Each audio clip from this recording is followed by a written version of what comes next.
Hi, my name is René Jurgensen and I'm a fundraising and development consultant. In this video, I'm going to give you 10 ways to help you make budget.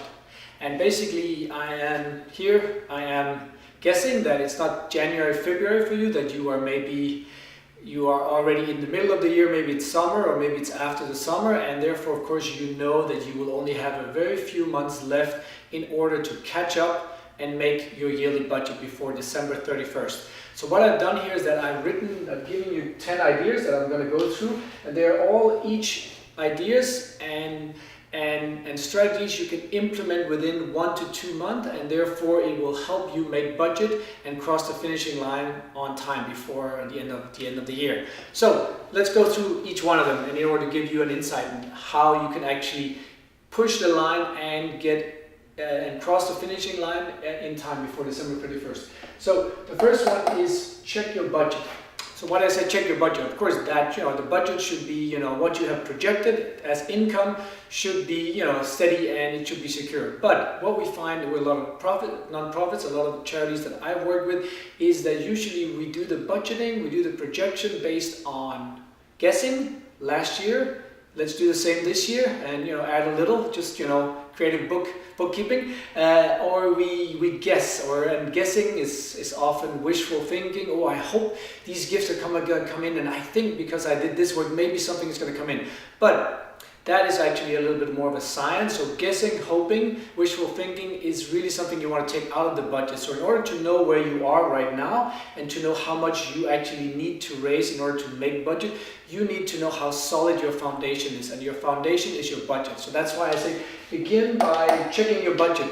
Go through each number, ask if staff members have done a certain part of the budget, ask them about each number. Are you sure? Well, how did you get to this number?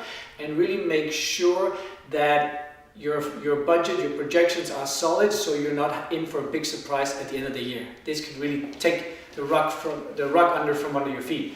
So the second one then is to move up donors. Of course, this is something you do throughout the year, but of course Christmas is really when most people donate, so this is also a really important time to ask for extra money. But if you do find yourself being a little bit behind, your budget is under, and you're not sure if you're going to make it, you can also communicate to your most loyal donors. You tell them that this year we did a lot of work, new programming, look at everything we did, but somehow we're coming up short in fundraising, and therefore we ask you to consider stepping up and really increasing your gift in order for us to pay for all the important work that we know you love that we're doing. So moving up donors, explain them why in your year-end appeal and your Christmas appeal, really communicating, say, this year we really need you to step up and help us more, increase your gift by this much, or adding a percentage, because this is something that is going to pay for all the great work we've done throughout the year. So moving up donors is very important as well. But then you also have list mining.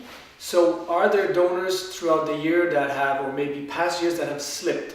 So they've slipped off the radar for some reason. I mean, everyone, we all get busy every day at the office. We work fast, and sometimes donor, we forget to call back. Somebody slips off the radar. Somebody is hidden on the list. It might be a donor for a capital campaign that gave a large amount, and then was okay. Let's not burn out this donor. Let's keep it quiet a little bit, and then we forgot about the donor. Are there any hidden donors that we can now, refine? Go through the list, go through the system, have another printout, really check the list and really see, are there any hidden donors that we have forgotten about? Now is the time to reach out to them and then bring them back.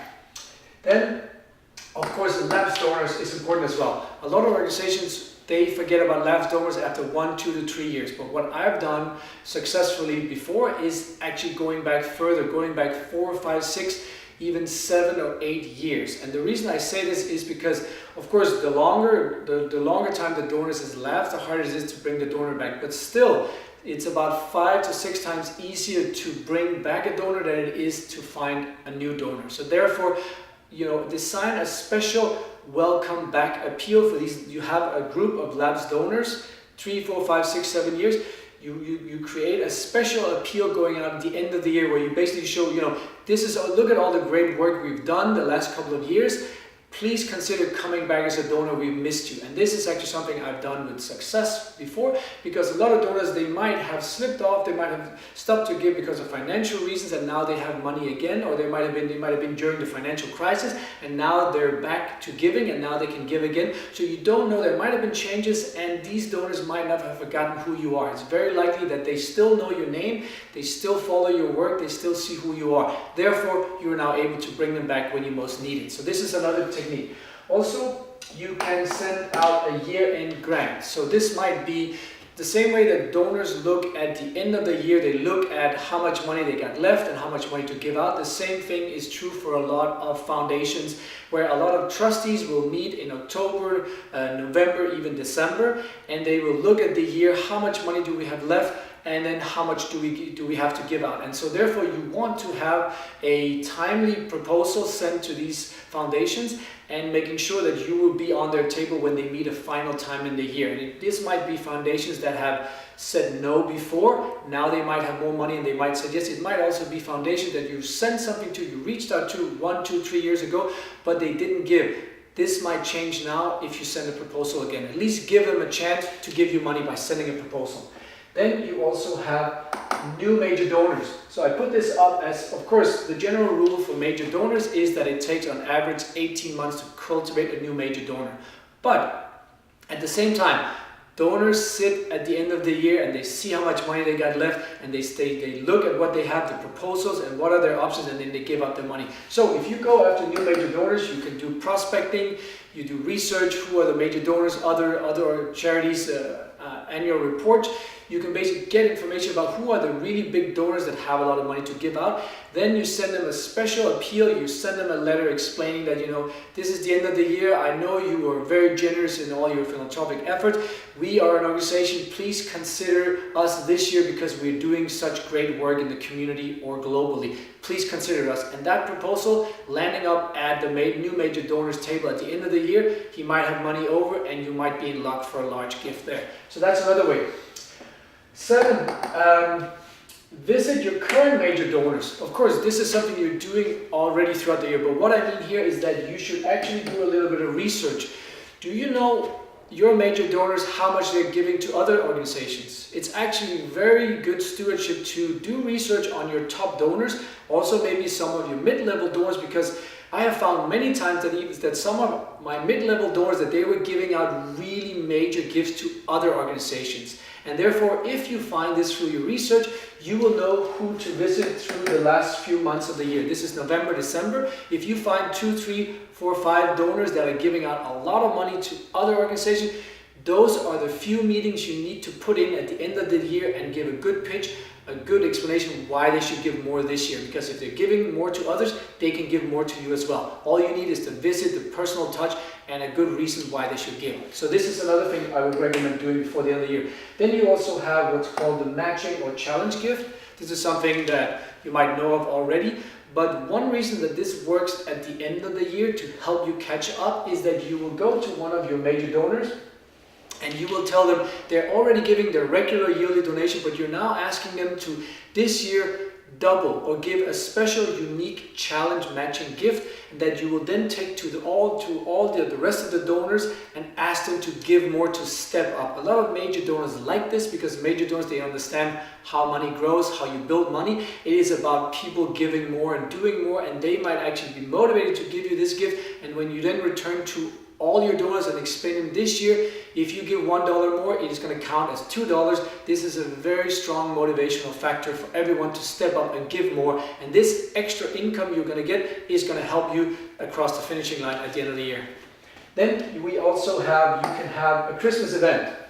November, December is really, this is really a time where you can have a very special event. If you haven't planned an event already and you need money, you can plan a special Christmas event. And what you do here is, it doesn't need to be big. It can be, if you don't have a lot of time, you can create a simple event. You can have volunteers help out. You can even have a business donate the space or get a good price on the food or the coffee or whatever you're getting.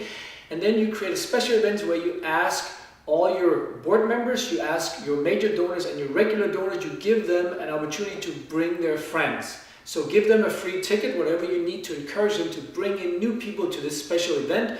Everybody is usually in a good mood at the end of the year, and a special Christmas event might bring in a lot of new potential donors that you then can pick up after the event. You might do a competition where you get their business cards, or you might ask your major donors, say, who was that connection you brought? Could you put me in contact? And now you have a new prospect list that have been engaged, they've been at an event, they learned about your work, and if you send them an appeal at the end of the year, they might step up already and give you a donation so you can catch up.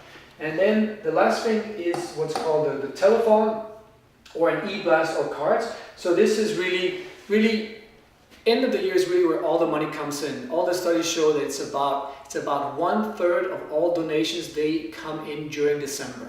So this is really where you want to make sure that your retention rate is high. And the way to get a high retention rate is to make sure that no donor goes untouched and no donor on your file forgets about you. And the way to do this is to do the telephone or the telephone marathon, where you engage basically all your board members, all your volunteers, and each person gets a list of people to call. So all your donors, you might, if you have too many donors, you might want to just focus on the donors that haven't given yet. The people that have given already, they get a thank you call or a thank you letter. But so you might want to, if you're in short time, and you have too many donors, you might want to just focus on the donors that haven't given yet, but you make sure that they get a special phone call from a board member. The board members call the higher level donors, your volunteers, they call the mid and lower level donors, but you make sure everybody gets a phone call, preferably a live connection where you thank them for their past support and you ask them to please consider giving again this year. This is really important because that way you make sure that your retention rate, instead of being 70-80%, your retention rate might be 85-90 or more percent than that. And that is really what helps you with a stable foundation. A high retention rate is going to help you finish the goals, so all the new money you've brought in is not eaten up by a loss in retention. So this is another thing. And we also find that an e-blast can be very effective, because actually studies show that 12% of all online giving happens in the last 3 days of the year. So the last days of September is when 12% of online giving comes in. And this is again people who for tax reason needs to give out the last money before the end of the year. So sending them an e-blast, sending all your members or the list of people who haven't given yet. If you send them an email, let's say just before Christmas or between Christmas and New Year's, this is a really good reminder with a link on how to donate. This is a really good reminder where you might catch up and get that extra donation coming in. You might also want to send a Christmas card. This is a really friendly reminder where you're not asking for money. You're just writing a Christmas card. You might have volunteers coming in helping you sign them, or write the message, thinking of you, wish you and your family a very Merry Christmas. This thank you card arriving just before Christmas or right after Christmas is again a reminder of the donor who might not have donated yet. They might have the appeal on a drawer or on the desk, and this Christmas card just might inspire them to pick up that appeal and send that donation in before the end of the year. That's it for this video. This is 10 reasons and 10 methods here that's going to help you reach your year-end target and help you become successful in your fundraising efforts. And that is my goal as a consultant. So if you have any questions, if you want to know any specifics or have more ideas that can help you, inspire you, to help you reach your goal, don't hesitate to call me. Feel free to call or email me. You can contact me through my website. Thank you.